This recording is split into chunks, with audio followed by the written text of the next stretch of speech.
السلام علیکم ورحمۃ اللہ وبرکاتہ۔ الحمد للہ الحنان المنان الذي خلق الإنسان وعلمه البيان، والصلاة والسلام على رسوله سيد الإنس والجان وعلى آله وأصحابه ذوي الخير والإحسان، أما بعد فأعوذ بالله من الشيطان الرجيم، بسم الله الرحمن الرحيم۔ إن المنافقين يخادعون الله وهو خادعهم وإذا قاموا إلى الصلاة قاموا كسالى يراءون الناس ولا يذكرون الله إلا قليلا مذبذبين بين ذلك لا إلى هؤلاء ولا إلى هؤلاء، صدق الله مولانا العظيم وبلغنا رسوله النبي الأمين المتين المختار الكريم، ونحن على ذلك لمن الشاهدين والشاكرين والحمد لله رب العالمين۔ بارگاہ رسالت معاب صلی اللہ تعالی علیہ وسلم میں درود پاک کا ہدیہ پیش کریں۔ اللہم صل علی سیدنا و مولانا محمد معدن الجود والکرم وآلہ واصحابہ الکرام وابنہ الکریم وبارک وسلم صلاة دائمة سرمدا ابدا۔ عزیزان گرامی وقار، اللہ عز و جل کا فضل و کرم و احسان ہے کہ ہم مومن ہیں، ایمان والے ہیں۔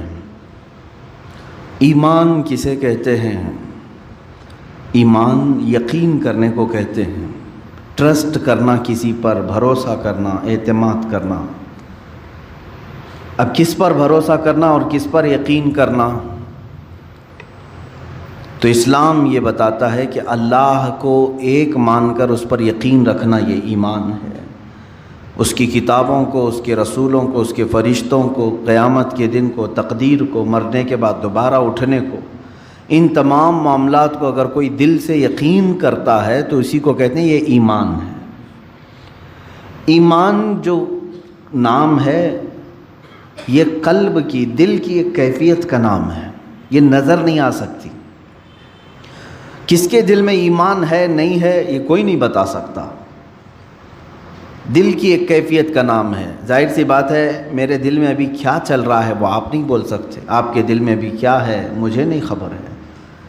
تو دلوں کی کیفیت میں سے ایک کیفیت کا نام ایمان ہے۔ اسی طرح سے کفر بھی ہے، ایمان کا اپوزٹ کفر ہے۔ کفر بھی دل سے کسی کا انکار کرنا، اللہ کا یا رسولوں کا یا قیامت کا یا ضروریات اسلام میں کسی چیز کا انکار کرنا، اس کا بھی تعلق دل سے ہے اور زبان سے بھی ہے۔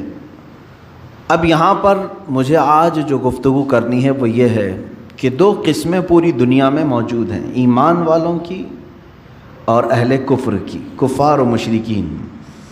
ایک طرف کفار جو اپنے کفر کو برملا اظہار بھی کرتے ہیں، اعلان بھی کرتے ہیں کہ ہم اللہ وحدہ سبحانہ و تعالیٰ کو اقرار نہیں کرتے یا نہیں مانتے۔ وہ لوگ یہ کہتے ہوں قرآن کو نہیں تسلیم کرتے، رسول کو نہیں مانتے، وہ علی الاعلان کافر ہیں، وہ اپنے کفر کا اعلان بھی کرتے ہیں۔ اور انہی کے برعکس بحمدہ تعالیٰ ہم ایمان والے ہیں، علی الاعلان اپنے ایمان کا اظہار بھی کرتے ہیں۔ ہم اللہ کو ایک مانتے ہیں، برملا ہم یہ ہر جگہ کہتے بھی ہیں، چھپاتے نہیں۔ قرآن کو حق کتاب تسلیم کرتے ہیں، رسول کریم صلی اللہ علیہ وسلم کو سب سے آخری رسول مانتے ہیں۔ یہ ہم کبھی چھپا کر کے رکھتے ہیں اس چیز کو؟ ایمان والے بھی کھل کر کے اظہار کرتے ہیں، کفار بھی اپنے کفر کا کھل کر اظہار کرتے ہیں۔ ان دونوں کے درمیان ایک جماعت ہے جس کا نام منافق ہے۔ اس کی تعریف کیا ہے؟ منافق کہتے کسے ہیں؟ میں آج اسی سلسلے میں آپ کو معلومات پیش کرنا چاہوں گا۔ فرمایا گیا کہ جو دل میں ہے اسے ظاہر نہ کرے، جو دل میں رکھا ہے اسے ظاہر نہ کرے، بلکہ جو دل میں موجود ہے اس کے خلاف بیان کرے، اسی کو منافق کہتے ہیں۔ دل میں کفر ہے، دل میں اسلام کا بغض ہے، عداوت ہے، دشمنی ہے، لیکن زبان سے کچھ اور باتیں کہتا ہے، اس کو منافق کہتے ہیں۔ منافق جو لفظ ہے یہ عربی سے بنا ہوا ہے، نفق سے یا نافقہ سے۔ عربی کی لغت اگر ڈکشنری دیکھیں تو آپ کو پتہ چلے گا کہ ایک جنگلی چوہا جس کے 2 منہ ہوا کرتے ہیں اس کو نافقہ کہتے ہیں. جنگلی چوہا جس کو گوہ بھی کہتے ہیں اس کے 2 منہ ہوا کرتے تھے. ہوتے بھی ہوں گے، ہم نے تو دیکھا نہیں، لیکن لغت میں یہ بتایا گیا ہے کہ اس کے 2 منہ ہوتے ہیں، کبھی ادھر سے کبھی ادھر سے کھاتا ہے. تو اسی طرح منافق کی 2 صورتیں ہوتی ہیں، 2 شکلیں ہوتی ہیں. کبھی وہ ایمان ظاہر کرتا ہے اور کبھی کفر ظاہر کرتا ہے. اور نفق کہتے ہیں ٹنل کو عربی میں، جو ٹنل ہوتی ہے نا، انڈر گراؤنڈ گاڑیاں جاتی ہیں، اس کو نفق کہتے ہیں عربی میں. اور نفق کے بھی 2 منہ ہوتے ہیں، ایک طرف سے گاڑی نکلتی ہے، داخل ہوتی ہے، اور دوسری طرف سے گاڑی نکلتی. اس کو ٹنل آپ انگلش میں کہتے ہیں اور اسی کو عربی میں نفق کہتے ہیں. اسی نفق سے منافق بنا ہے. کیوں نفق سے منافق کیسے؟ اس لیے کہ منافق جو ہے ایک راستے سے اسلام میں داخل ہوتا ہے، دوسرے راستے سے اسلام سے خارج بھی ہو جاتا ہے. وہ مجمع عام میں مسلمانوں کے ہاں لا الہ الا اللہ پڑھتا ہے اور کفار و مشرکین کے پاس جا کر ان کے خداؤں کی پوجا بھی کرتا ہے. تو یہ منافق ہے، ایک راستے سے داخل ہوا ٹنل کی طرح اور دوسرے راستے سے نکل بھی جاتا ہے. یہ سب سے ڈینجر قسم ہے منافقت کی. اب آپ کو اندازہ ہونا چاہیے، سورہ بقرہ ہم شروع کرتے ہیں. قرآن کی ابتدائی سورت، سورہ فاتحہ کے بعد جو سب سے پہلی سورہ ہے کون سی ہے؟ سورہ بقرہ.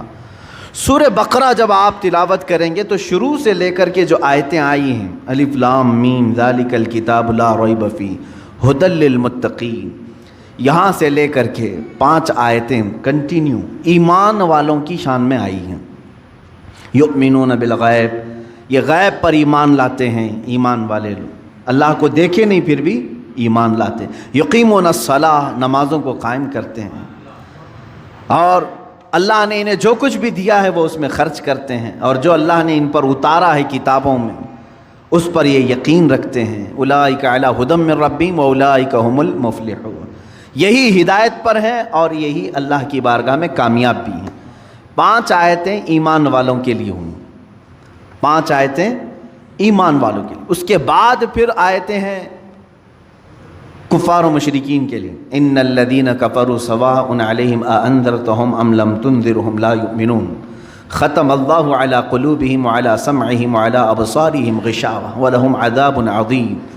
اللہ فرماتا ہے جو لوگ کفر کر چکے، اب ان کے لیے اے محبوب برابر ہے، ان کو آپ ڈرائیں نہ ڈرائیں وہ ایمان نہیں لائیں گے. کون؟ کافروں کے لیے. اللہ ان کے دلوں پر مہر لگا چکا ہے، ان کے دلوں میں کوئی بات حق کی پہنچتی نہیں ہے، ان کے کانوں پر پردہ ہے، ان کی آنکھوں پر پردہ ہے. یہ کس کے لیے کہا گیا؟ کفار کے لیے. اب میں ترتیب آپ کو بتا رہا ہوں. سورہ بقرہ جو شروع کی سورہ ہے قرآن کی، شروع سے لے کر 5 آیتیں مومنوں کی شان میں آئی، 2 آیتیں کافروں کے مذمت کے لیے بیان کی گئی. وَمِنَ النَّاسِ مَن يَقُولُ، یہاں سے آیتیں شروع ہوتی ہیں، دوسرا رکوع شروع ہوتا ہے. یہاں سے لے کے کنٹینیو 13 آیتیں صرف منافقوں کے متعلق بیان فرمائیں. اللہ رب العزت نے 13 آیتیں کنٹینیو منافقین کے متعلق آئی ہیں.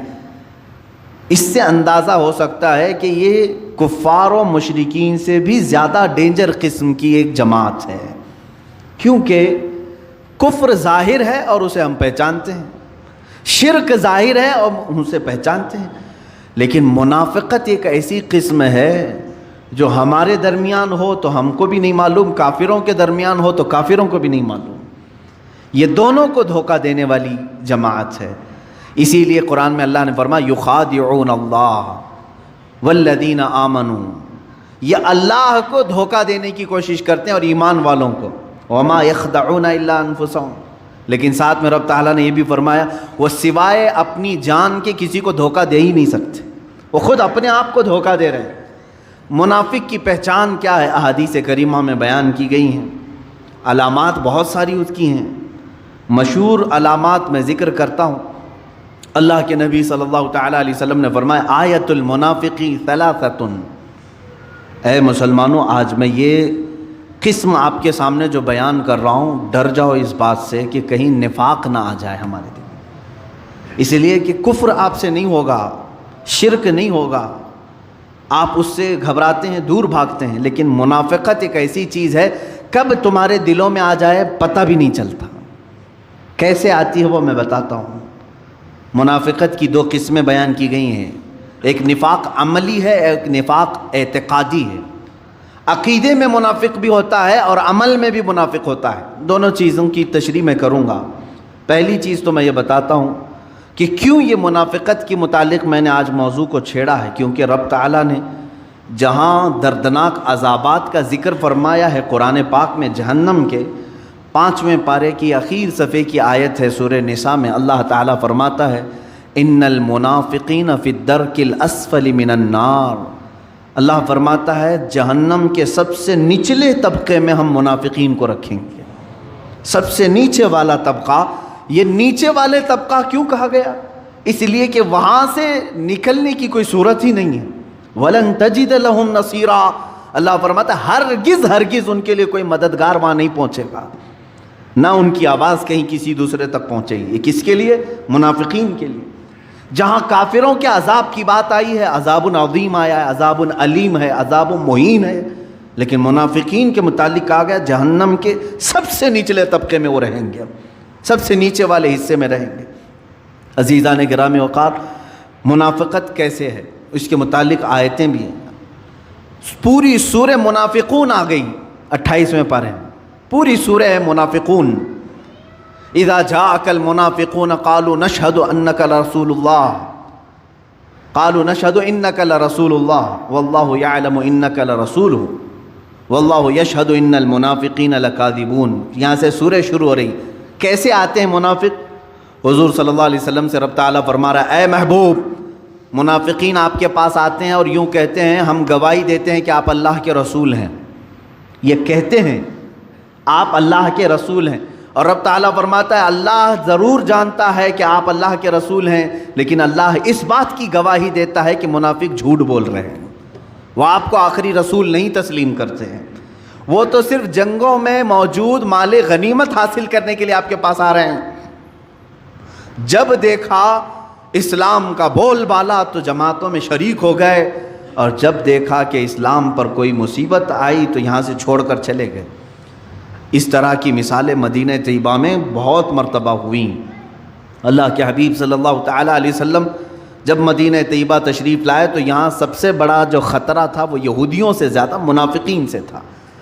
ہر بات جا کر لیک کرتے تھے یہودیوں کے پاس، عیسائیوں کے پاس، کہ محمد صلی اللہ تعالیٰ علیہ وسلم آج یہ پلاننگ کر رہے تھے، یہ باتیں کر رہے تھے، ہر چیز یہاں کی لے جا کر وہاں پہنچاتے تھے۔ کئی دنوں تک یہ معاملہ چلتا رہا۔ جنگ بدر کے بعد تو بہت سارے لوگ اسلام میں داخل ہوئے۔ جنگ بدر ایک ایسی فیصلہ کن جنگ تھی، صرف 313 مسلمان ہیں اور 1000 سے زیادہ کافر ہیں۔ 313 کو جب فتح عظیم مل گئی تو ان لوگوں نے سوچا کوئی تو طاقت ہے ان کے پاس، ساتھ ہو جانا چاہیے۔ جنگ بدر کے بعد بہت مسلمان ہوئے، بہت مسلمان ہوئے، اور وہی جنگ احد ایک ہی سال کے بعد ہوئی۔ اب مسلمانوں کی تعداد 1000 سے زیادہ تھی۔ جب 313 تھے سال بھر پہلے، اب سال کے بعد 1000 سے زیادہ تھی تعداد۔ اب کی بار جب کفار و مشرکین آئے تو مسلمانوں کو شکست ہوئی۔ یہ اللہ تعالیٰ کی طرف سے آزمائش تھی کہ یہاں پر منافقین کو اب باتیں بنانے کا موقع مل گیا۔ جتنے وہ مال غنیمت لوٹنے کے لیے اسلام لائے تھے وہ سب میدان چھوڑ کر بھاگ آئے، مدینہ طیبہ کی طرف آئے اور کہنے لگے کیا ہم نہیں کہتے تھے کہ یہ کمزور لوگ ہیں، ان کے ساتھ نہیں ہونا چاہیے، ہمارا سب برباد ہو جائے گا۔ مدینہ طیبہ واپس لوٹ آئے۔ یہ منافقت کی اقسام تھیں میرے عزیزو۔ اسی طرح یہ معاملہ چلتا رہا جنگ خندق میں۔ جنگ خندق میں بھی کئی منافقین حضور صلی اللہ تعالیٰ علیہ وسلم کو چھوڑ کر صرف یہ بات کہہ کر کے آئے ہمارے مدینے میں عورتیں تنہا ہیں، ہم آپ کے ساتھ نہیں کھڑے ہو سکتے، دشمن کا خطرہ ہے، ہماری عورتیں بغیر گھر کے ہیں، بغیر چھتوں کے ہیں، ہم ان کے پاس جا رہے ہیں۔ اللہ کے حبیب صلی اللہ تعالیٰ علیہ وسلم کو اور ان کے جانثار صحابہ کو چھوڑ کر یہ پوری منافقین کی جماعت چلی گئی۔ یہ حضور صلی اللہ علیہ وسلم کے زمانے سے چل رہی بات۔ میرے عزیزو، اب میں منافقت کی اقسام بتاتا ہوں کہ ہمیشہ جس کی فطرت میں غدر ہے، دھوکہ ہے، وعدہ خلافی ہے، سمجھ لو کہ اس کے اندر نفاق آ گیا ہے، منافقت اس کے اندر آ گئی ہے۔ علامتیں میں بتاتا ہوں، بخاری شریف کی بھی حدیث ہے، اللہ کے حبیب صلی اللہ علیہ وسلم فرماتے ہیں آیت المنافق ثلاثۃ، منافق کی علامتیں 3 ہیں، 3 مشہور علامتیں، اذا حدث کذب واذا اؤتمن خان واذا وعد خلف، او کما قال النبی صلی اللہ علیہ وسلم، فرماتے ہیں اس کی پہلی علامت یہ ہے کہ جب بات کرے گا تو جھوٹ بولے گا، دوسری علامت یہ اس کے پاس اگر امانت رکھو گے تو کھا جائے گا، خیانت کرے گا، تیسری علامت یہ ہے کہ جب بھی وعدہ کرے گا تو مکر جائے گا، وعدہ خلافی کرے گا۔ یہ تو منافق کی اقسام بتائی گئی ہیں، جھانک کر کے دیکھ لو کہیں ان تینوں میں ہم تو نہیں پڑے ہوئے ہیں، مبتلا تو نہیں ہو گئے کہیں۔ خاص طور پر تاجر لوگوں سے، بزنس کرنے والوں سے مخاطب ہو کر کے بزرگوں نے فرمایا تمہیں کثرت سے جھوٹ کا سامنا کرنا پڑتا ہے، اور اس جھوٹ پر اگر تم نے کنٹینیو مداومت اختیار کر لی تو تم منافقت کے سٹیج پر پہنچ جاؤ گے۔ منافق کی ایک علامت یہ ہے کہ اپنی بات کو منوانے کے لیے بار بار قسمیں کھاتا ہے، اللہ کی قسم، کعبے کی قسم، قرآن کی قسم، کثرت سے وہ قسمیں کھاتا ہے منافق۔ اور جب بھی اس کے پاس کوئی امانت رکھی جائے تو خیانت کرتا ہے، صحیح طریقے سے اس کو نہیں لوٹاتا۔ امانت بہت قسم کی ہے میرے عزیزوں، صرف پیسہ ہی امانت نہیں ہے، کسی کی باتیں بھی تمہارے پاس امانت ہوتی ہیں، کسی کا مال تمہارے پاس امانت ہے، کسی کی بیٹی تمہارے پاس امانت ہے، کسی کے بچے تمہارے پاس امانت ہے۔ امانت کی بہت ساری قسمیں، اس میں خیانت کرنے والا منافق کی علامتوں میں شامل ہو گیا، اور جب کبھی وعدہ کرے تو وعدہ خلافی کرتا ہے، وعدہ کرتا ہے کہ میں فلاں تاریخ کو آپ کو پیسے دے دوں گا، میں فلاں تاریخ کو آپ سے ملاقات کر لوں گا، فلاں تاریخ کو یہ کام کر لوں گا، اور پھر مکر جاتا ہے۔ فرمایا گیا اس کے اندر منافقت آ گئی ہے۔ یہ نفاق کی 3 بڑی علامتیں ہیں، بڑی علامتیں ہیں۔ اب جو 13 آیتیں میں نے جس کا ذکر کیا سورہ بقرہ میں، شروع سے لے کر دوسرے رکوع سے تیسرے رکوع تک اگر آپ پڑھیں گے، اللہ تعالیٰ نے صاف صاف ان کے طریقے بیان کیا ہے۔ یہ خود میں خوش رہتے ہیں کہ ہم سب کو دھوکہ دے رہے ہیں، ہم صحیح ہیں باقی سب غلط ہیں، ہم سب کو ٹوپی پہنا چکے ہیں، وہ یہ خیال میں رہتے ہیں۔ اللہ ان کی اس چیز کو مسلمانوں کے سامنے کھل کر کے بیان کیا ہے۔ وہ خود اپنے زوم میں مبتلا رہتے ہیں کہ ہم سب کو دھوکہ دے رہے ہیں، حالانکہ اللہ ان کے دھوکے سے ہر مسلمان کو بچاتا بھی ہے، اللہ تعالیٰ محفوظ رکھتا ہے۔ اگر منافقین کے دھوکے سے ہم محفوظ نہیں رہتے تو یہ کب کے اسلام کی جڑیں کاٹ چکے ہوتے ہیں، کیونکہ یہ چوہے کی طرح داخل ہوتے ہیں جماعتوں میں اور قطر بھی نہیں کرتے ہیں۔ اگر ان کو کامیاب ہی ہونا ہوتا تو 14 صدیوں تک اسلام کا یہ پودا نہیں لہلہا رہا ہوتا، یہ کاٹ چکے ہوتے، یہ اپنی تمام تر کوششیں کر چکے ہوتے ہیں، بظاہر یہ کامیاب دکھتے ہیں لیکن مولا تعالیٰ ان کو خائب و خاسر اور ذلیل کرتا ہے ہر زمانے میں، ہر زمانے میں۔ میرے عزیزو، منافقت سے ہمیشہ بچنے کی کوشش کرو اور دعا کرتے رہو کہ اللہ میرے دل میں کبھی منافقت نہ آئے۔ یہ آتی کیسے ہے؟ اس کا سارا دار و مدار محبت رسول پر ہے۔ اگر یہاں ہلکی سی بھی بات خرابی آ گئی تو سیدھے اس کے اندر منافقت آ جائے گی۔ اگر نبی کی بات کو، میرے آقا صلی اللہ تعالیٰ علیہ وسلم کی بات کو ہلکا سمجھ لیا، کمتر سمجھ لیا، سمجھ لو کہ وہ گر گیا ایمان کے درجے سے اور منافقین میں آ گیا۔ ایک صحابی ہیں حضرت عمرو بن سعید رضی اللہ تعالیٰ عنہ، عمرو بن سعد یا عمرو بن سعید ہیں، یہ ان کا چچا تھا جلاس۔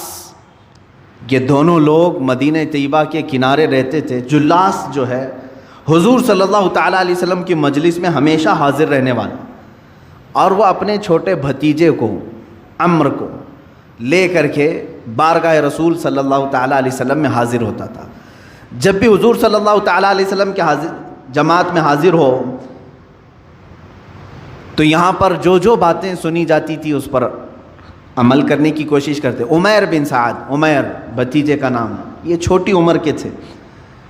چچا خود ہاتھ پکڑ کر کے بارگاہ رسول میں لے کر کے آتا تھا۔ ایک دن ایسا ہوا کہ چچا نہیں آیا، جلاس بن سویت یہ نہیں آیا۔ بھتیجا عمیر بن سعد یہ بارگاہ رسول میں حاضر رہا، اور حضور اکرم صلی اللہ علیہ وسلم نے اس دن ایک بشارت سنائی، اے لوگوں ان قریب اللہ تعالیٰ قریش پر ہمیں فتح عظیم عطا کرے گا اور ہم خانہ کعبہ شان سے داخل ہوں گے۔ حضور صلی اللہ علیہ وسلم جب یہ بشارت دیے، چھوٹی عمر تھی عمیر بن سعد کی، خوشی سے دوڑتے ہوئے آئے اور اپنے چچا جلاس بن سوید کو آ کر کے کہا، چچا آج معلوم ہے آپ کو آج اللہ کے رسول صلی اللہ علیہ وسلم نے کیا فرمایا؟ کہا کیا کہا اللہ کے رسول نے فرمایا کہ عنقریب اللہ قریش پر انہیں فتح عظیم عطا کرے گا، شان سے وہ داخل ہوں گے۔ جلاس بن سوید نے کہا ہے اگر محمد کو فتح ہو گئی تو ہم گدھے سے بدتر کہلائیں گے۔ دل کا منافق تھا، حضور صلی اللہ علیہ وسلم کے بارے میں کہہ گیا، جبکہ وہ مجلس رسول میں کنٹینیو حاضر ہونے والا شخص اور اپنے بھتیجے کو پکڑ کر کے لانے والا شخص۔ عمیر بن سعد نے کہا چچا آپ ہی تو مجھے لے کر جاتے تھے۔ کہا لے کر جاتا تھا لیکن بڑی بڑی باتیں مت کرو، محمد کی بات اور ہے، قریش کی بات اور ہے۔ عمیر بن سعد وہاں سے فوراً بھاگتے ہوئے نکل آئے کہ چچا کا دماغ خراب ہو گیا ہوگا، یا تو یہ اب تک نہیں جانتے تھے۔ اب بتائیں بھتیجا خود چچا کی منافقت کو نہیں سمجھ پا رہا تھا۔ عمیر بن سعد بارگاہ رسول میں حاضر ہوئے، صحابہ بیٹھے ہوئے تھے، یہ چھوٹی عمر کے تھے، بڑے صحابہ تھے، حضور صلی اللہ علیہ وسلم کی بارگاہ میں کھڑے ہو کر کے بار بار کچھ کہنے کی بات کر رہے ہیں، کچھ عرض کرنے کی بات کر رہے ہیں، موقع نہیں مل پا رہا ہے۔ جلاس کو اپنے چچا کو بول کر کے آئے تھے میں آج تیرا بھانڈا پھوڑوں گا، پوری طرح سے تیری پول کھولوں گا، حضور اکرم صلی اللہ علیہ وسلم کی بارگاہ میں جا کر بیان کروں گا۔ وہ گھبرا بھی گیا لیکن بچہ اب دوڑتے ہوئے آ گیا۔ اب یہاں پر تھوڑی دیر کے بعد بار بار وہ اٹھ رہے ہیں، اپنی گردن اٹھا رہے ہیں، تو حضور نے فرمایا کیا کہنا اٹھو۔ حضور صلی اللہ علیہ وسلم نے موقع دیا تو کھڑے ہوئے کہا کہ حضور ایک بات عرض کرنی ہے، میرا چچا منافق ہے۔ جلاس بن سوید سب کے کان کھڑے ہو گئے۔ جلاس بن سوید سب کی نظر میں ایک نیک شخص تھا، عمر والا شخص تھا، پابندی صوم و صلات، نماز اور روزوں کا بڑا پابند شخص، اور ایک بچہ ایسا کہ صحابہ نے بٹھا دے بیٹھ جا، لگتا ہے اس کے چچا نے مارا ہو رہا ہوگا، اس کے خلاف آ کے شکایت کر دیا، بیٹھ جاؤ۔ پھر وہ کھڑے ہوئے کہ نہیں یا رسول اللہ صلی اللہ علیہ وسلم میں گواہی دیتا ہوں۔ حضور صلی اللہ تعالیٰ علیہ وسلم بھی دیکھتے رہے ان کی طرف، بولو۔ اسی اثنا میں جلاس بن سوید دوڑتا ہوا آ گیا، چچا بھی آ گیا، آیا دیکھا کہ شکایت کرنے کے لیے میرا بھتیجا کھڑا ہے، روتے روتے آیا بارگاہ رسول میں، کہا یا رسول اللہ صلی اللہ علیہ وسلم آج گھر میں یہ تاخیر سے آیا، میں نے ایک تماچا لگایا تو یہ کہا کہ میں تمہارے خلاف حضور سے شکایت کرتا ہوں، پتہ نہیں میرے بارے میں کیا آ کر کے کہا آپ سے۔ صحابہ نے کہا نہیں ہم کہہ رہے تھے کچھ تو گھر میں جھگڑا ہوا ہوگا اور یہ آ کر کے اس پر اتنا بڑا الزام لگا دیا۔ یہ عمیر بن سعد رونے لگ گئے، چھوٹی عمر کے ہیں اور ایک طرف یہ منافق ہے، دوسری طرف بڑے بڑے صحابہ کو قائل کرنا ہے، ان کو کنونس کرنا ہے۔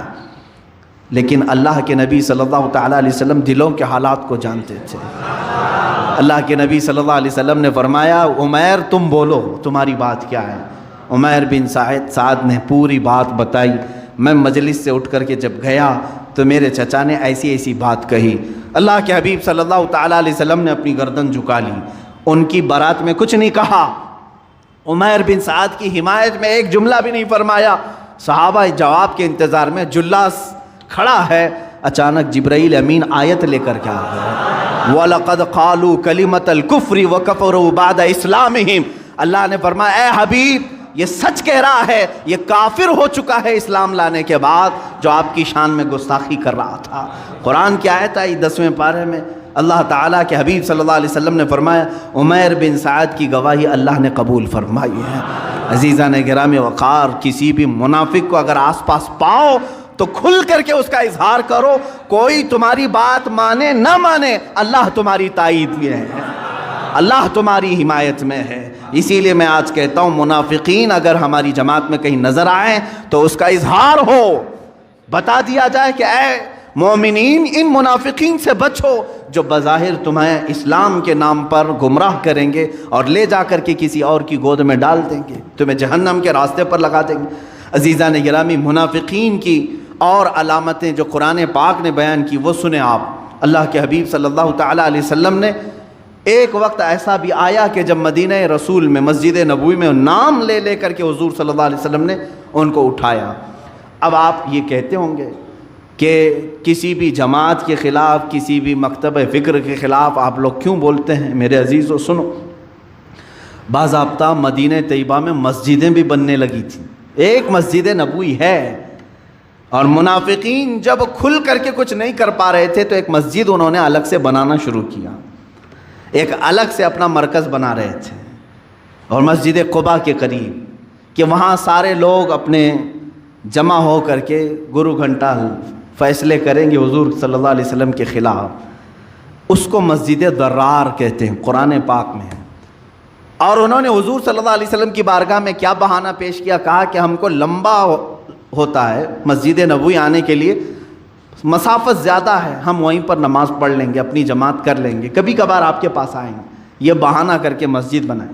لیکن اس مسجد میں فتنے ہوتے تھے، سوائے رسول پاک کی گستاخی کے اور کچھ نہیں ہوتا تھا۔ وہاں پر ہمیشہ مسلمانوں کو توڑنے کی باتیں ہوتی تھیں۔ وہ مسلمان ہی تھے، بظاہر چہرے سے مسلمان تھے، حضور صلی اللہ علیہ وسلم کے پیچھے نمازیں پڑھتے تھے اور وہاں بیٹھ کر کے فیصلے اس طرح کے کرتے تھے۔ ظاہر سی بات ہے، اللہ رب العزت نے قرآن میں آیت نازل فرمائی، وَالَّذِينَ اتَّخَذُوا مَسْجِدًا ضِرَارًا وَكُفْرًا وَتَفْرِيقًا بَيْنَ الْمُؤْمِنِينَ، وہ لوگ جنہوں نے مسجد بنائی ہے ضرر دینے کے لیے، مسلمانوں کے درمیان فرقہ بنانے کے لیے، لمن حارب اللہ ورسولہ، جو لوگ اللہ اور اس کے رسول سے جنگ کرنا چاہتے ہیں، اللہ نے اپنے حبیب صلی اللہ علیہ وسلم کو حکم دیا کہ اس مسجد کو ڈھا دیا جائے، ختم کر دیا۔ حضور اکرم صلی اللہ علیہ وسلم اپنے صحابہ سمیت تشریف لائے اور اس مسجد کو بنیادوں سے ختم کر دیا۔ اس کو تو میں نام سے مسجد کہہ رہا ہوں، حقیقت میں وہ مسجد ہے ہی نہیں تھی۔ مسجد نہیں، مسجد کسے کہتے ہیں؟ اسی کی آیت میں 11ویں پارے میں اللہ نے فرمایا، لَمَسْجِدٌ أُسِّسَ عَلَى التَّقْوَى، مسجد وہ ہے جو تقوی کی بنیاد پر رکھی جائے، اللہ رب العزت اور اس کے حبیب صلی اللہ علیہ وسلم کے عشق اور محبت کی بنیاد پر رکھی جائے، وہ مسجد ہے۔ اور جس مسجد میں منافقت ہو، وہ چاہے 10 مینار والی ہو کہ 14 مینار والی ہو، اسے مسجد نہیں کہا جائے گا۔ جہاں سے محبت رسول صلی اللہ تعالیٰ علیہ وسلم کی خوشبو آتی ہے، وہ مسجد اگر جھونپڑی میں بھی ہو تو وہ مسجد ہے، وہ حرم ہے۔ اور اگر بغض رسول اور عداوت رسول جس جگہ سے سنائی دے رہا ہو، وہ مسجد نہیں کہلائے گی۔ میرے عزیزو، ایک پکی عمارت ہے بس، اور کچھ نہیں ہے۔ اس طرح سے اللہ کے رسول صلی اللہ علیہ وسلم کو اس کو ختم کرنے کا حکم دیا گیا۔ اسی لیے میں نے پچھلے جمعہ بھی کہا تھا، اقبال نے جو بات کہی وہ بہت سچ کہی ہے، آبروئے ماں ز نام مصطفیٰ، ہماری سب کی آبرو عزت کس سے جڑی ہوئی ہے؟ نام مصطفیٰ سے۔ اس میں اگر ذرا برابر بھی کمی آ گئی تو سمجھ لو نہ تم مسلمان ہو نہ تم انسان ہو، تمہاری کوئی حیثیت نہیں ہے۔ اسی لیے اقبال نے یہ بھی کہا ہے، بمصطفیٰ برسا خیش کے دی ہما اوست، اپنے آپ کو نبی کونین صلی اللہ علیہ وسلم تک پہنچا دو، اس لیے کہ یہی اصل دین ہے۔ تم اگر ان کی ذات تک پہنچ گئے، یہی دین ہے۔ اگر بؤ نہ رسیدی تمام بو لہبیس، اگر حضور صلی اللہ علیہ وسلم تک تم نہیں پہنچ سکے تو پوری زندگی تمہاری بو لہب کی طرح ہے، ابو لہب کی طرح ہے کہ حضور صلی اللہ علیہ وسلم کو چھوڑ کر کے جینا۔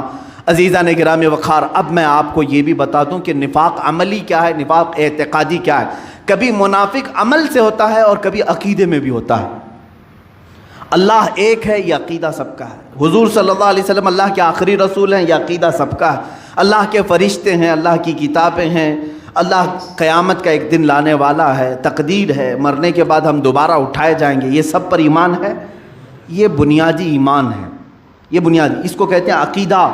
اس میں ذرا برابر رد و بدل نہیں ہوگا، یہ عقیدہ ہے۔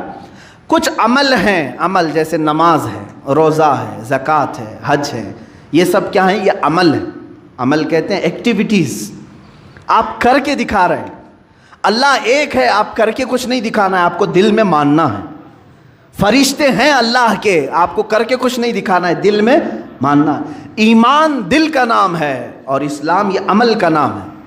عمل میں اگر کوتاہی کرتا ہے کوئی بندہ تو بزرگوں نے فرمایا کہ اس کے اندر عمل کا منافق آ گیا ہے۔ یعنی ایمان تو دل میں ہے، کہتا ہے اللہ میرا سب سے بڑا ہے، لیکن اسی کی عبادت میں نہیں آتا، تو گویا کہ یہ عمل کا منافق ہے۔ عملی منافقت اس کے اندر آ رہی ہے۔ اسلام کو سب سے بلند و بالا مذہب سمجھتا ہے، قرآن کو اللہ کی سب سے سچی کتاب سمجھتا ہے، سب سے آخری کتاب سمجھتا ہے، لیکن اس کی طرف کبھی ہاتھ بھی نہیں لگاتا۔ تو قول اور عمل میں اس کے مخالفت ہے یا نہیں؟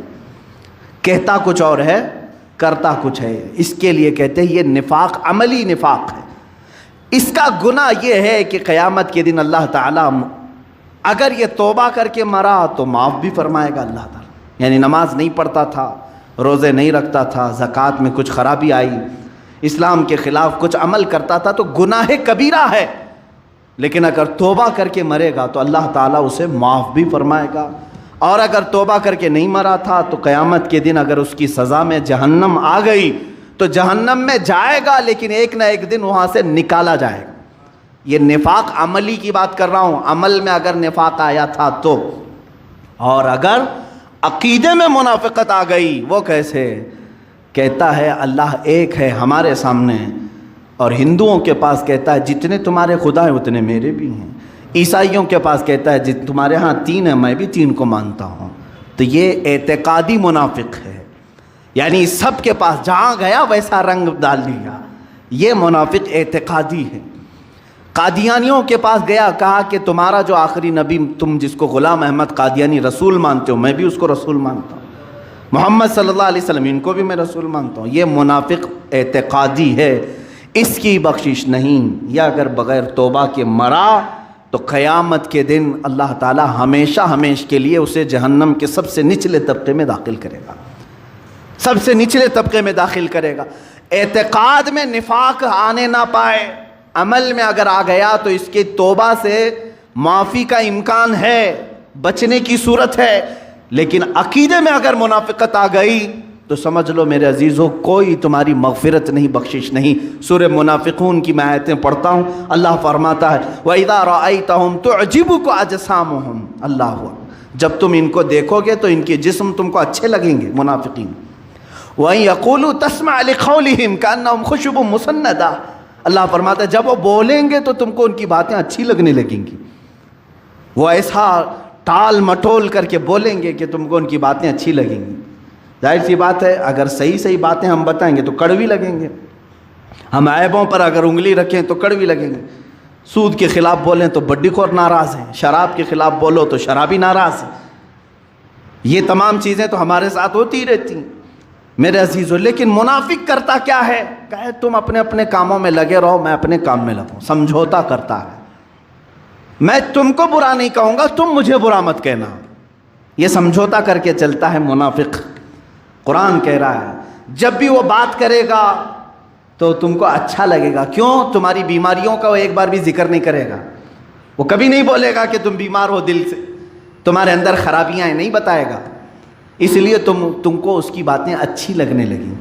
ہماری باتیں کڑوی اس لیے لگیں گی، ظاہر سی بات ہے کہ تمہارے اندر موجود خرابیوں پر اگر ہم انگلی رکھیں گے، کسی کو غصہ آتا ہے، کوئی اگر ایکسیپٹ کرتا ہے تو اچھی بات۔ اور آگے سنو، يَحْسَبُونَ كُلَّ صَيْحَةٍ عَلَيْهِمْ هُمُ الْعَدُوُّ، اللہ فرما رہا ہے کہ یہی تمہارے سب سے بڑے دشمن ہیں، ان سے بچو اپنے آپ، بچاؤ اپنے آپ۔ اور اللہ تعالیٰ فرماتا ہے کہ رسول انہیں جب بلاتے ہیں آ جاؤ تو یہ اپنا منہ پھیر لیتے ہیں، ہم کو رسول کی ضرورت نہیں۔ اور اللہ تعالیٰ فرماتا ہے سواء علیہم استغفرت لہم ام لم تستغفر لہم لن یغفر اللہ لہم، اے رسول آپ ان کو بلا کر کے بخشش کی دعا کریں یا نہ کریں، اللہ ان کو کبھی معاف نہیں کرے گا۔ لن یغفر اللہ لہم، اللہ فرماتا ہے ہرگز ہرگز اللہ انہیں معاف نہیں کرے گا۔ یہاں تک کہ منافقین کے لیے جتنا سخت تیور قرآن کی آیتوں میں ہے، آپ دیکھیں 10ویں پارے کی آیت ہے، اللہ فرماتا ہے وَلَا تُصَلِّ عَلَىٰ أَحَدٍ مِّنْهُمْ مَاتَ أَبَدًا وَلَا تَقُمْ عَلَىٰ قَبْرِهِ، اے رسول ان منافقین میں سے جب کبھی کوئی مر جائے تو اس پر نماز نہ پڑھنا۔ حضور کو حکم ہو گیا، اللہ کے نبی کو جو رحمت للعالمین ہیں، اللہ تعالیٰ فرماتا ہے ہرگز ان پر جنازہ نہ پڑھنا، وَلَا تَقُمْ عَلَىٰ قَبْرِهِ، اور نہ ہی اس کی قبر کے پاس کھڑے ہونا۔ منافق کے لیے اتنا سخت تیور ہے قرآن پاک میں، کیوں؟ یہ ہمیشہ اسلام کی جڑیں کاٹنے کی کوشش کرتا رہا، لوگوں کو ورغلاتا رہا، اسلام کے خلاف ان کے دلوں میں زہر گھولتا رہا۔ میرے عزیزو یہ تمہیں معلوم نہیں پڑتا زندگی بھر، اس لیے ایسوں کی دوستی سے محفوظ رہو جو اسلام کی خرابیاں بیان کرنے کے لیے بیٹھتے ہیں۔ میں تو کہتا ہوں بہت ساری مجلسوں میں یہ شکایتیں بھی ہوتی رہتی ہیں، کل ہی میرے ساتھ ایک ایسا معاملہ ہوا، ارے ہم سنیوں کا معاملہ ایسا ہے، اتنے خراب ہو گئے اتنے خراب ہو گئے، کیوں تم لوگوں کے ذہن و دماغ میں سنیت کو خراب کرنے کی کوشش کر رہے ہو؟ دوسروں کی تعریف بیان کرنا، اہل سنت و جماعت کو کمتر بیان کرنا، یہ منافق ہے، منافق ہے جو تمہیں راہ راست سے ہٹانے کے لیے اس کی کمزوریاں بیان کرے گا۔ سیم اس کی مثال یوں ہے، سمجھ لیجئے میں ایک مدرسے میں پڑھ رہا ہوں، جی جان سے پڑھ رہا ہوں، اچھی پڑھائی ہو رہی تھی، لیکن آپ آئے گھنٹہ بیٹھ کر کے میرے دماغ میں باتیں ڈالنے لگے، اس مدرسے کی یہ خرابی ہے، یہاں ایسا پکتا ہے، یہاں ایسا ہوتا ہے، دماغ گھوم گیا۔ ارے نہیں، دوسری جگہ جاتے ہیں، ہمارے طلبہ کے ساتھ ہوتا ہے ایسا اکثر، چھوڑ دیتے ہیں، دوسری جگہ جا کر دیکھتے ہیں۔ اسی طرح کا معاملہ منافقین تمہارے دین کے ساتھ کرتے ہیں۔ سنیت، اہل سنت، یہ دیکھو یہ کیا کیا کر رہے ہیں۔ میرے عزیزو، اہل سنت و جماعت لوگوں کا نام نہیں ہے، عقیدے کا نام ہے۔ لوگ سب شرابی ہو جائیں، اہل سنت و جماعت پر کچھ فرق نہیں پڑے۔ اہل سنت و جماعت حقانیت کا نام ہے، حقانیت کا نام ہے۔ لوگوں میں اگر خرابی آ گئی تو اس سے اس کا کیا فرق؟ سورج پر اگر آپ الزام لگائیں گے تو یہ بے وقوفی ہے۔ سورج کا اپنا کوئی قصور نہیں ہے، سورج جیسا چمکتا ہے ویسے ہی چمکتا رہے گا۔ اہل سنت و جماعت ایمان، دین، اسلام اسی طرح سے ایک روشن چیز ہے۔ ہاں، اس کے اجالے میں رہنے والے اگر پورا اجالا نہیں پائے تو اس میں سورج کا کیا قصور ہے؟ اب مثال میں آپ کو بتا رہا ہوں، سورج نکلا ہے، آپ گھر میں سارے دروازے بند کر کے بیٹھے ہوئے ہیں اور کوس رہے ہیں سورج کو، صبح سے ابھی تک سورج آیا ہی نہیں، اور اس سورج سے میرا کوئی فائدہ ہی نہیں ہے، ایسا ہے سورج ویسا ہے سورج۔ میاں تو اپنے دروازے کیوں بند کیا؟ قصور تیرا ہے۔ دوسرا ایک آدمی باہر بیٹھا آنکھ بند کر کے، صبح سے آنکھ بند کر کے بیٹھا ہوا اور کہہ رہا ہے سورج بالکل اچھا نہیں، سورج بالکل اچھا نہیں، کبھی اس سے اجالا دکھتا ہی نہیں۔ سورج کا کیا قصور ہے؟ تو صبح سے آنکھیں بند کر کے بیٹھا ہے۔ اسی طرح دین اسلام چمکتا ہوا وہ سورج ہے، تم اگر اپنے دل کے دروازے بند کر کے بیٹھے رہو گے، ہو سکتا ہے تمہیں فائدہ نہ پہنچے، اسلام کا اس سے کوئی قصور نہیں۔ میرے عزیزو، اس طرح کی جماعتوں میں منافقین آتے ہیں اور تمہیں ہماری کمیاں اور خرابیاں بتا کر کے اس سے دل برداشتہ کرنے کی کوشش کرتے ہیں۔ اس وقت دعا یہ کرنا، یا مقلب القلوب ثبت قلبی علی دینک، یہ میرے آقا صلی اللہ علیہ وسلم دعا فرماتے تھے، اے دلوں کو پھیرنے والے خدا، میرے دل کو اپنے دین پر ہمیشہ قائم رکھ، میرے دل کو ہمیشہ اپنے دین پر قائم رکھ۔ ہم نے پھرتے ہوئے لوگوں کو بہت دیکھا ہے جو تیرے در سے یار پھرتے ہیں، اعلیٰ حضرت فرماتے ہیں جو تیرے در سے یار پھرتے ہیں در بدر یوں ہی خار پھرتے ہیں۔ وہ ایک بار پھر گئے، در بدر خار پھرتے ہیں۔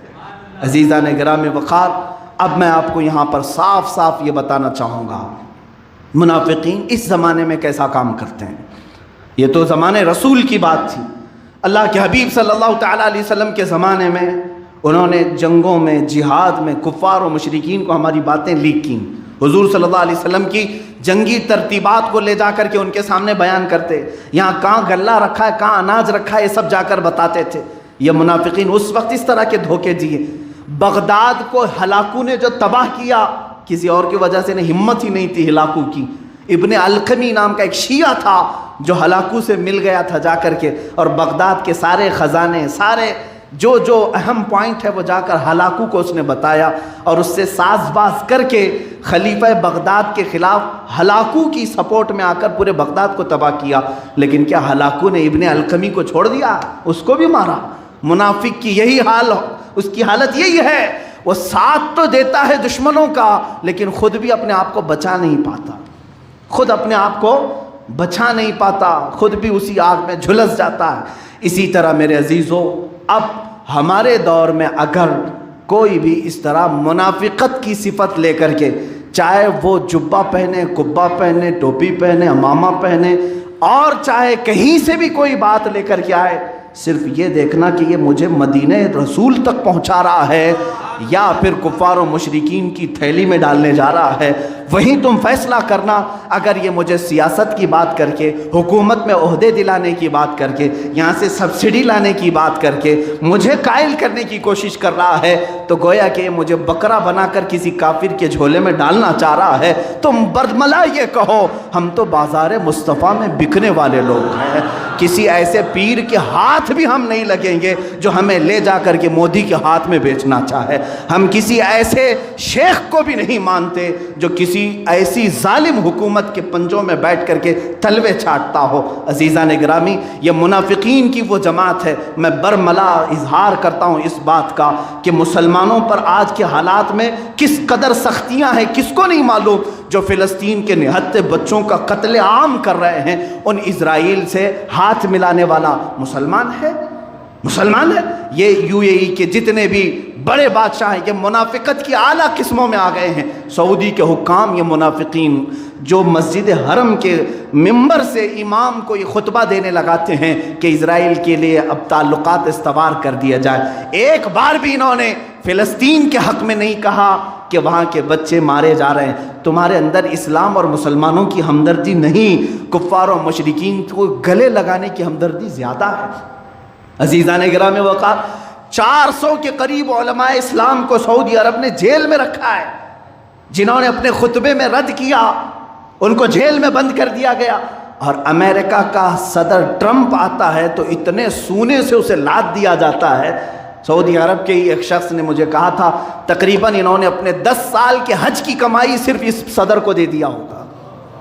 انہوں نے اس کو کتنے کلو سونے کی تلوار دی، اور جتنے آئے تھے ان کو سب کو گھڑیاں، 250 لوگوں کو مہنگی گھڑیاں، اور ایک ایسی جہاز جس میں 70 کمرے موجود ہیں، یہ سب گفٹ کے طور پر دیا ہے۔ کس کو؟ مسلمانوں کے قاتل، فلسطین کو اجاڑنے والے ٹرمپ کو۔ اور کبھی ایک طرف دیکھو تو ائمہ کرام، علماء اسلام کو جیل کی سلاخوں میں بند رکھا گیا ہے، جو دعوت اسلام دیتے تھے انہیں آج بھی سڑایا جا رہا ہے جیلوں میں۔ اس کو کہتے میرے عزیزوں منافقت، جو دولت اور ہوس اور لالچ کی وجہ سے اسلام کے یہ دشمن ہیں۔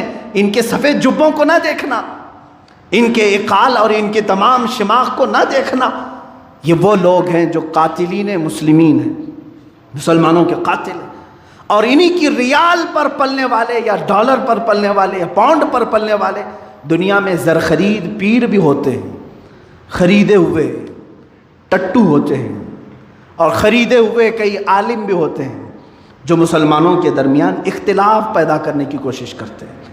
تم آپس میں لڑتے رہو، بھڑتے رہو، ایک دوسرے کو قتل کرتے رہو، اور یہ بیٹھ کر کے گدیوں میں مسکراتے رہیں گے ہم نے تو اپنا کام کر دیا۔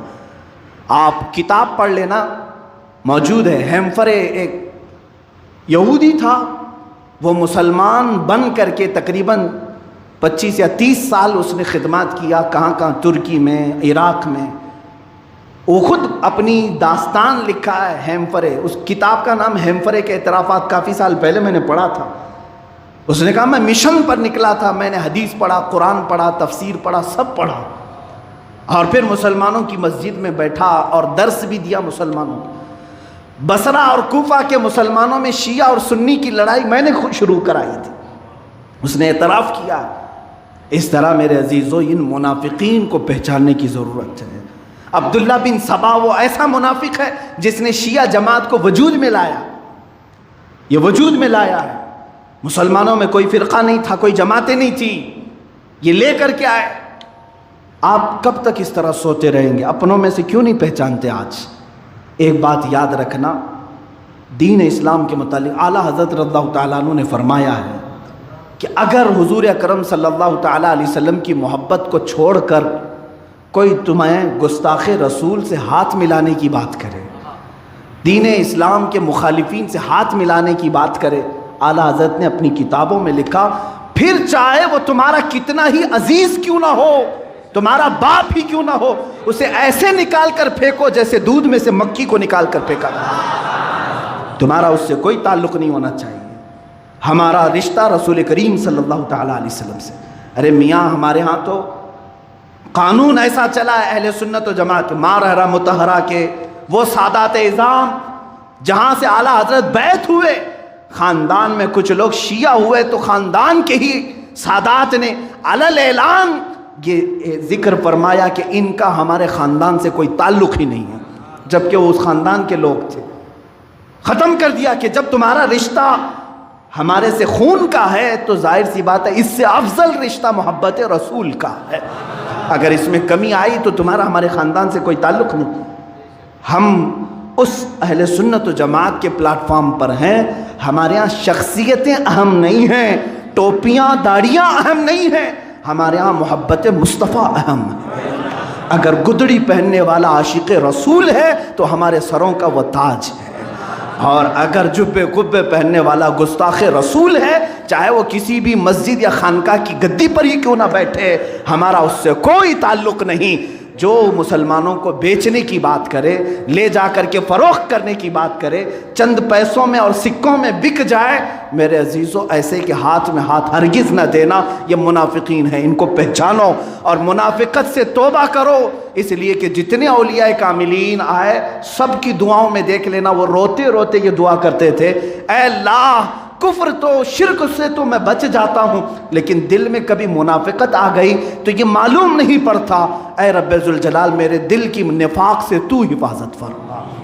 مسلمانوں اس سے دعا کرو کہ اللہ ہم کو منافقت سے بچائے، نفاق سے بچائے۔ دیکھو آج ہماری جماعت میں کچھ لوگ منافق آ کر کے مسلمانوں کا عقیدہ خراب کر چکے ہیں۔ عام نوجوان اب صحابہ کی شان میں گالیاں دینے لگا ہے، ان کو کون اس طرح لایا ہے، کون ہے جو اکسایا ہے؟ شان امیر معاویہ کے خلاف بھونکنے والے، سبزیاں بیچنے کی ان کی قدر نہیں ہے، جو دیوار بنانے کے کام کرتے ہیں، جھاڑو جھاڑنے کے کام کرتے ہیں، یہ شان امیر معاویہ میں کتے کی طرح بھونک رہے ہیں۔ ان کو آخر یہاں تک لایا کون؟ ان کے پیچھے کوئی نہ کوئی ایسا منافق ہے جو جماعت اہل سنت میں داخل ہو کر کے، جماعت اہل سنت کا نام لے کر کے ان کو بغض صحابہ سکھاتا ہے۔ سمجھ جاؤ میرے عزیزو، آج صحابہ کی شان میں اس نے سکھایا، کل تمہیں یہ بھی کہے گا کہ رسول مر کر مٹی میں مل گئے، معاذ اللہ رب العالمین۔ سمجھ جانا اہل سنت و جماعت سے اگر سر منہ بھی انحراف کرو گے تو گمراہی ہے، کھائی ہے۔ اللہ تبارک و تعالی ہمیں ان تمام چیزوں سے محفوظ رکھے۔ ہمارا عقیدہ وہی ہے جو ہمیں ہمارے بڑوں نے سکھایا ہے، انہیں جانا انہیں مانا، نہ رکھا غیر سے کام۔ للہ الحمد میں دنیا سے للہ الحمد میں دنیا سے مسلمان گیا۔ میرے آقا صلی اللہ تعالیٰ علیہ وسلم کی بارگاہ میں ہمارے دل و جان اور ساری چیزیں فدا ہیں۔ جو ان سے وابستہ ہے وہ ہمارا ہے، جو ان سے ناآشنا ہے اس سے ہمارا کوئی تعلق نہیں ہے۔ جو تیرے در سے یار پھرتے ہیں، در بدر یوں ہی خار پھرتے ہیں، وہ سوئے لالا زار پھرتے ہیں، تیرے دن اے بہار پھرتے ہیں۔ اللہ تبارک و تعالی ہم سب کو کہنے سننے سے زیادہ عمل کی توفیق عطا فرمائے۔